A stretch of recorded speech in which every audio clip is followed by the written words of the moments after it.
We're doing it live. We're doing it live. Okay, so my name is Brian Nadeau. I'm the interim president of America. So I'm holding the office of America since Americans don't have representation and don't have a government. I'm holding the office interim. I'm the interim president of America. And so the title of this video is Spies Wanted.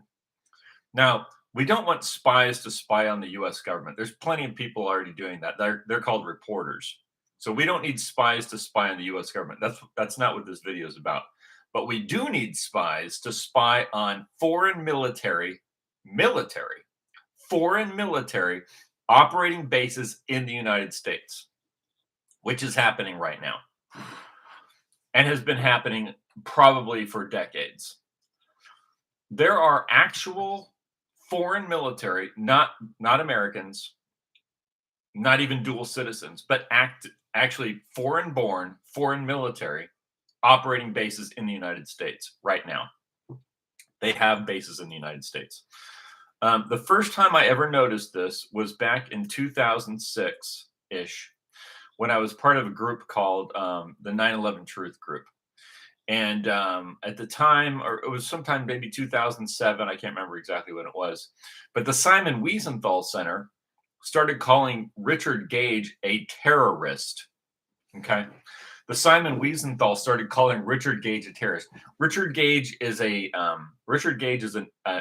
engineer. He was one of the founders of this group called the Architects and Engineers for 9/11 Truth. So he's an engineer or an architect, one of the two, or both. And so he was going over how the science of engineering behind the collapse of the Twin Towers and how it necessitated explosive devices had to have been planted in there. So the Simon Wiesenthal started calling him a terrorist and an anti-Semite for noticing for noticing physics. Okay, for noticing physics, he was called a terrorist and an anti-Semite for noticing how engineering and physics works, right? So the Simon Wiesenthal was the one doing this. So I was part of a group, and was the 9/11 Truth Group. We used to pass out literature and videos showing the explosions of the World Trade Center, so people could see what happened that day, because all the stuff that was coming through the media is highly filtered, and you didn't have you had internet back then, but it wasn't as popular, so everyone wasn't finding all the information, but it was exploding on the internet, which was it was quite a time. So as it was exploding on the internet, we were also passing out videos in public so people could watch the videos of the buildings being attacked and blown up, and so people could see with their own eyes that there's these massive explosions. So the Simon Wiesenthal Center really didn't like this, and they came out and attacked Richard Gage. And so we decided to go up there and and see if there's anybody who would do an interview. And so we went up to the Simon Wiesenthal Center, which is like part of some Holocaust memorial museum thing, right? So we go in there, and we had a camera guy with one of those big old cameras, like back in the old days, you had a camera on it wasn't a little smartphone camera, it was like one of those big cameras. So he had a camera, and so we walked into the Simon Wiesenthal Center, into the lobby, and we asked if there was somebody that we could speak to. And so this lady came down, and she was very nice, and she was an Israeli-born person, so she wasn't even an American. And she's running the Simon Wiesenthal Center in Los Angeles, right? And so she was very nice, and she was very polite, and we were polite to her. But as I was standing there in the lobby and talking to her, asking questions about why the Simon Wiesenthal Center is calling Richard Gage a terrorist, which is what they were doing. And I asked her, so we were asking her questions about their position on Richard Gage, who they say is a terrorist because he understands how physics works, right? That's terrorism in America. If you understand how buildings are architecture and physics, you're a terrorist, according to the Simon Wiesenthal Center. So anyway, as I'm standing in the lobby and I'm asking her these questions, I noticed these men coming into the building, and they were plain clothes. But you have to understand something about me personally, is I have a really sharp eye for types of people, and I could tell that these men were military. even though they were in plain clothes, even though they're in plain clothes, that they were military and they weren't Americans. They were Israelis. If you want to call it Israel, I don't really call it that. I call it the Jewish state or the synagogue of Satan or Yudistan or Yiddistan or whatever. It's not the Israel of the Bible. They've stolen that name. It's the mafia. But so I noticed that the men that were walking into the lobby and were walking up these stairs and looking down and actually stopped and looked at me, looked right back at me, and like I looked him in the eye. I could tell that he was military. And so it was at that point I was thinking, wow, there's Israelis have military guys here at the Simon Wiesenthal Center. That's strange. At the Simon Wiesenthal Center. Why would there be Israeli military at the Simon Wiesenthal Center? And then I thought about this again when we had these protests erupt. So the first thing you have to understand about me is with these Jew versus Arab protests, I think they don't belong here in America and they don't belong in Europe because neither of those people are Americans and they're not Europeans. So why are they in here protesting each other? Okay, that's my position. I don't want Arabs here protesting against Israel, and I don't want Jews here protesting against Arabs. I want them all to go back there and stay away from me because I want to have my own country without them. I don't want to live in the country with them. I want to live in my own country with my own race of people. We have our own race, our own religion, because I'm a natural socialist, a natural socialist. So that's what I want. I don't like this form of government. I don't like it at all. One thing that I did notice that this is important is that when the UCLA protests were going on and you had the pro Palestinian protesters were out there and on the lawn and they were like, taking over the campus and stuff. What happened was, and this is important to note as an American, is that the Israeli government and Israeli military were the ones that were allowed to go in and crack them over the head with sticks and bats and split their heads open. It was the Israeli military. And so the Israeli military is being allowed to operate on American soil and bash people's heads in. And it was the UCLA police. They have a special police division there. So and that's LAPD. So the LAPD allowed it, and the city of LA allowed it, and the county of LA allowed it, and the state of California allowed it. So from every sector of California government, they allow the Israeli military to operate and bash people's heads in.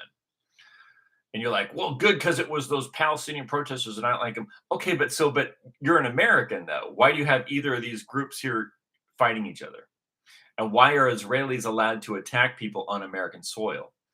You see, this is the problem. Because if they can do it to them, they'll do it to you. And they do it to you. They do it to you. So what we need, and there could be other militaries operating on American soil. There could be Chinese military right now operating on American soil. And in fact, I bet you there is. I bet you if you go down to the Long Beach Harbor, you will find actual Chinese military officers operating at the Los Angeles Harbor.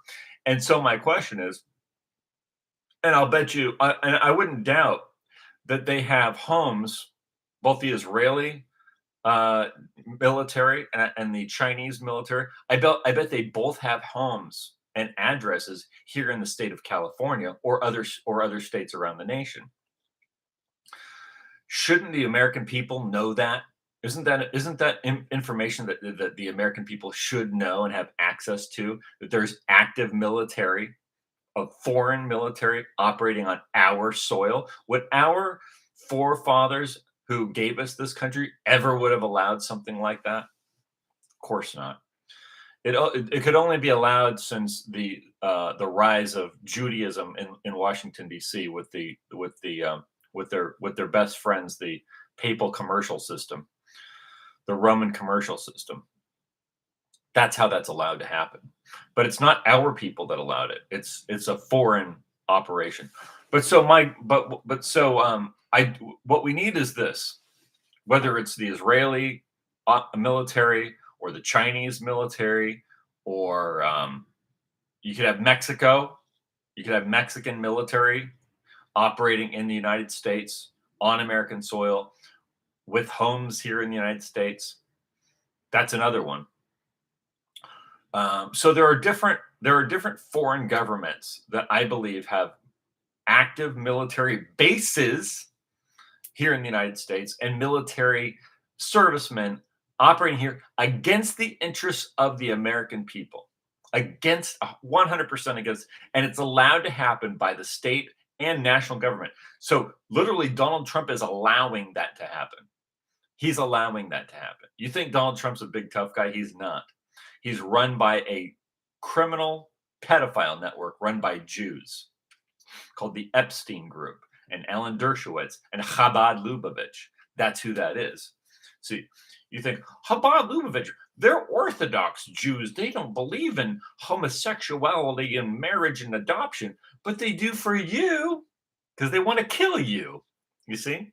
And they've got military bases. They have military installations here on American soil. They have military bases here on American soil, and I bet you the Chinese do too, and I bet you Mexico does too, and there could be other governments that do. So what I'm saying is, we need a network of reporters and spies that can find out who these people are and where they are located and where their address is, because it's time for Americans to become aware of and confront forcefully foreign military operating on our shores, on our land, because we're losing our country. In fact, we've completely lost control of the government to foreign powers. I mean, Donald Trump is a puppet of a foreign power, an international power that doesn't care anything about America, and frankly wants to kill off the populations of America and Europe, and has been working at that since at least, if not longer, since the 1800s. At least since the beginning of the 1900s, they went full scale into exterminate the white races of Europe and America. That was their complete plan, and they've been very successful at that, which is why everything's a dump. And whatever's left of that now, now into the 2000s, now all those territories are all run and managed by gay cults, satanic gay cults, homosexual pervert cults that are into pedophilia and all this other garbage. That's the managerial class. Homosexual perverts are the managerial class of America.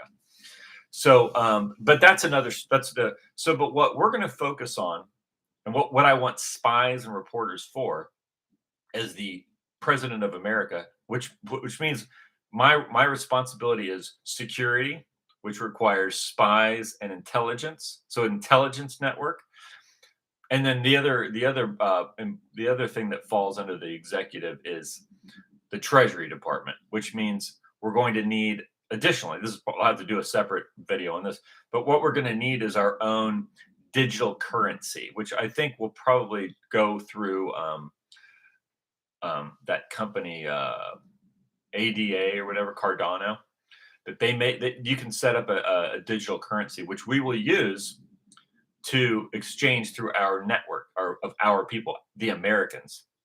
We're going to have our own currency network. So Treasury, intelligence, and so we need spies, we need reporters to find out who these people are, these foreign people that are operating militarily on our soil. We need to find out who they are and expose them, because we don't have a government that represents us in Washington, D.C. So we're going to have to start taking up the slack. We're going to start picking up the slack.